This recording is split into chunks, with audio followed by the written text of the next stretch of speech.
ఆకాశవాణి జాతీయ వార్తలు చదువుతున్నది డివి సత్యనారాయణ. ముఖ్యాంశాలు: ఉగ్రవాదులను వారి ఇళ్లలోనే హతమార్చగలిగే సామర్థ్యం భారతదేశానికి ఉందని ప్రధానమంత్రి నరేంద్ర మోదీ పేర్కొన్నారు. పాకిస్తాన్ ఆక్రమిత కాశ్మీర్ను ఖాళీ చేయించాలన్నదే భారత విధానమని విదేశీ వ్యవహారాల శాఖ ప్రతినిధి రణధీర్ జైస్వాల్ స్పష్టం చేశారు. సిబిఎస్ఈ 10-12 తరగతుల పరీక్షా ఫలితాలను ఈరోజు ప్రకటించింది. నైరుతి రుతుపవనాల ఆగమనం దృష్ట్యా గత 2 రోజులుగా నికోబార్ దీవుల్లో భారీ వర్షాలు కురుస్తున్నాయని ఐఎండీ పేర్కొంది. వార్తల వివరాలు: ఉగ్రవాదులను వారి ఇళ్లలోనే హతమార్చగలిగే సామర్థ్యం భారతదేశానికి ఉందని ప్రధానమంత్రి నరేంద్ర మోదీ అన్నారు. ఈరోజు పంజాబ్లోని ఆదంపూర్ ఎయిర్ బేస్ను సందర్శించిన సందర్భంగా జవాన్లను ఉద్దేశించి ప్రధానమంత్రి ప్రసంగించారు. ఆపరేషన్ సింధూర్ విజయాన్ని అభినందిస్తూ భారతదేశం 9 ఉగ్రవాద శిబిరాలను ధ్వంసం చేసిందని, పాకిస్తాన్లోని 100 మందికి పైగా ఉగ్రవాదులను మట్టుబెట్టిందని నరేంద్ర మోదీ స్పష్టం చేశారు. ఉగ్రవాదులు ఆధారపడిన పాకిస్తాన్ సైన్యాన్ని భారత సాయుధ దళాలు ఓడించాయని వివరించారు. అమాయక ప్రజల రక్తం చిందించడం వల్ల ఒకే ఒక ఫలితం ఉంటుందని ఉగ్రవాద నాయకులు ఇప్పుడు గ్రహించారని ప్రధానమంత్రి పేర్కొంటూ, मैं गर्व के साथ कह सकता हूं कि आप सभी अपने लक्ष्यों पर बिल्कुल खरे उतरे। ऑपरेशन सिंदूर से बौखलाए दुश्मन ने इस एयरबेस के साथ साथ हमारे अनेक एयरबेस पर हमला करने की कई बार कोशिश, बार बार उसने हमें टारगेट किया। मैं देश के सभी एयरबेस से जुड़ी लीडरशिप की, भारतीय वायु सेना के हर एयर वॉरियर की हृदय से सराहना करता। आपने वाकई बहुत शानदार काम किया है। आतंक के विरुद्ध भारत की लक्ष्मण रेखा अब एकदम स्पष्ट है। अब फिर कोई टेरर अटैक हुआ तो भारत जवाब देगा, पक्का जवाब देगा. పాకిస్తాన్ ఆక్రమిత కాశ్మీర్ను ఖాళీ చేయించాలన్నదే భారత విధానమని విదేశీ వ్యవహారాల శాఖ ప్రతినిధి రణధీర్ జైస్వాల్ ప్రకటించారు. ఈరోజు ఆయన న్యూఢిల్లీలో జరిగిన పాత్రికేయుల సమావేశంలో పలు ప్రశ్నలకు సమాధానమిచ్చారు. జమ్మూ కాశ్మీర్ విషయంలో ఎలాంటి మార్పులు లేవని, కశ్మీర్ విషయంలో మధ్యవర్తిత్వం అవసరం లేదని స్పష్టం చేశారు. మే 10వ తేదీన Pakistan director general of military operations నుంచి ఫోన్ వచ్చిందని, ఆ క్రమంలో కాల్పుల విరమణపై నిర్ణయం తీసుకున్నామని తెలిపారు.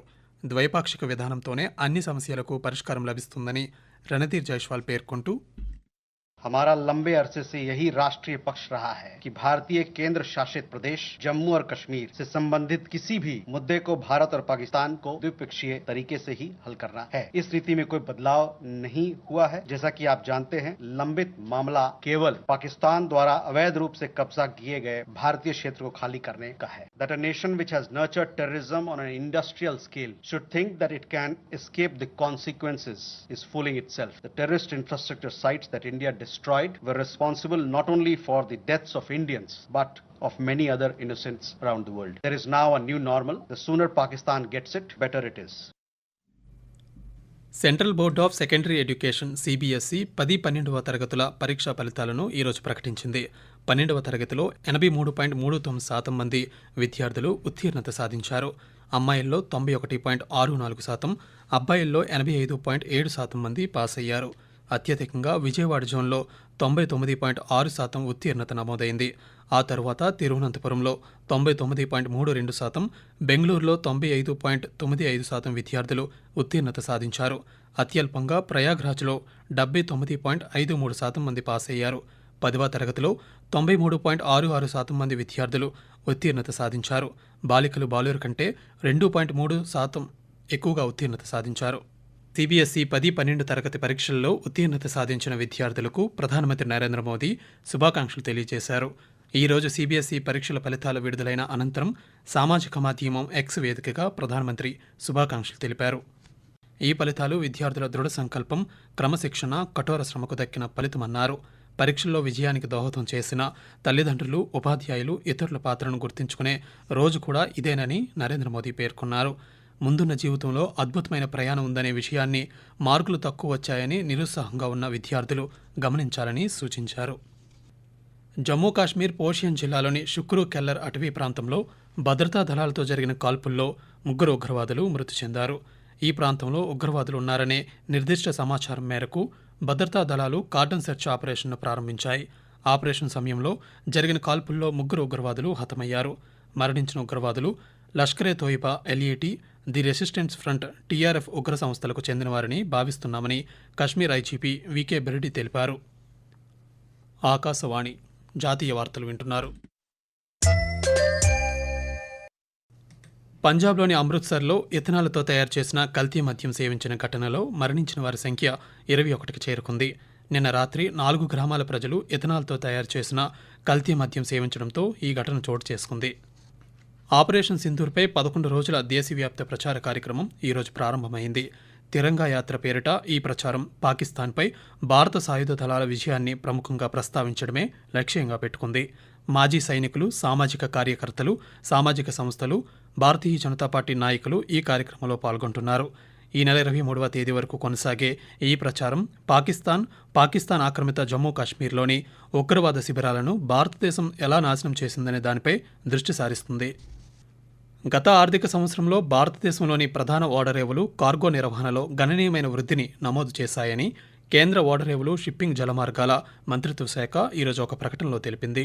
2023-24 ఆర్థిక సంవత్సరంలో దేశంలోని ఓడరేవులు 819 మిలియన్ టన్నుల కార్గోను నిర్వహించగా 2024-25 ఆర్థిక సంవత్సరంలో అది 855 మిలియన్ టన్నులకు పెరిగిందని, 4.3% వార్షిక వృద్ధి సాధించిందని పేర్కొంది.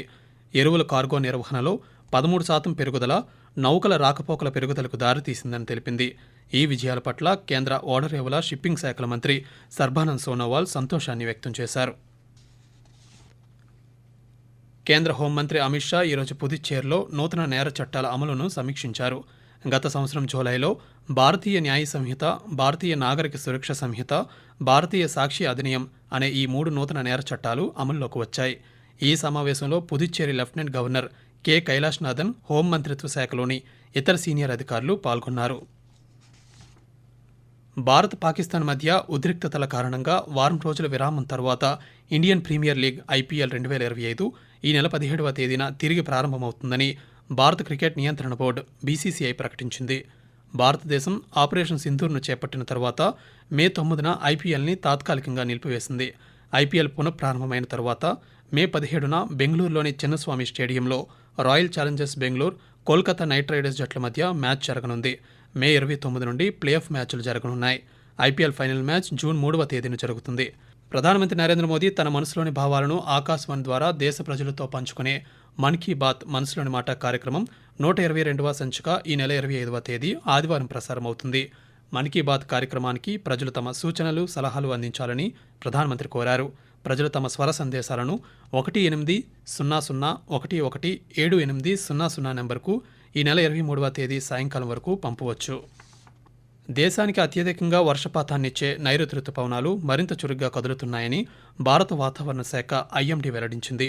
ఈరోజు మధ్యాహ్నం నాటికి నైరుతి రుతుపవనాలు దక్షిణ అండమాన్ సముద్రం, నికోబార్ దీవులు, దక్షిణ బంగాళాఖాతానికి చేరుకున్నాయని తెలిపింది. రుతుపవనాల ఆగమనం దృష్ట్యా గత 2 రోజులుగా నికోబార్ దీవుల్లో భారీ వర్షాలు కురుస్తున్నాయని పేర్కొంది. రానున్న 3-4 రోజుల్లో అండమాన్ నికోబార్ దీవులంతటితో పాటు దక్షిణ అరేబియా సముద్రం, బంగాళాఖాతం మధ్య వరకు విస్తరించేందుకు వాతావరణ పరిస్థితులు అనుకూలంగా ఉన్నాయని IMD వెల్లడించింది. ఈ నెల 27వ తేదీ నాటికి ఈ రుతుపవనాలు కేరళను తాకే అవకాశం ఉందని ఇప్పటికే వాతావరణ శాఖ అంచనా వేసింది.